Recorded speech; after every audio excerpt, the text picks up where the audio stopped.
Hello everyone, welcome to Peethu's diary.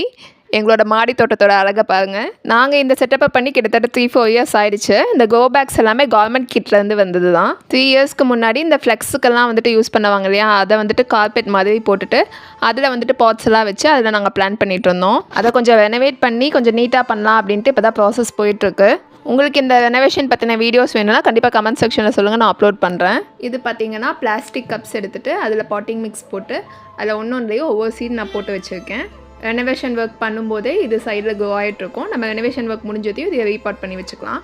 இது போட்டு கிட்டத்தட்ட 3-4 டேஸ் ஆச்சு. இவ்வளோ நாளாக சத்தமே இல்லாமல் அப்படியே இருந்துச்சு. டெய்லியும் போய் அதை பார்த்துட்டு வருவேன், கோவா இருக்கான்னு. இன்றைக்கி அதை கோவானதை பார்த்ததையும் அவ்வளோ ஒரு ஹாப்பினஸ் எனக்கு. இன்றைக்கி மார்னிங் கூட நான் போய் செக் பண்ணேன், அப்போ எந்த ட்ரெஸ்ஸுமே இல்லை. இப்போ ஈவினிங் நான் போய் பார்க்கும்போது இந்த மாதிரி எட்டி பார்த்துட்டு இருந்தது. கிளைமேட்டும் அப்படியே தூவல் போட்டுட்டு சூப்பராக இருந்தது. உங்கள் ஊரில் மழையானு கண்டிப்பாக கமெண்ட் செக்ஷனில் சொல்லுங்கள். நெக்ஸ்ட் வீடியோவில் மீட் பண்ணலாம். Tata, bye bye.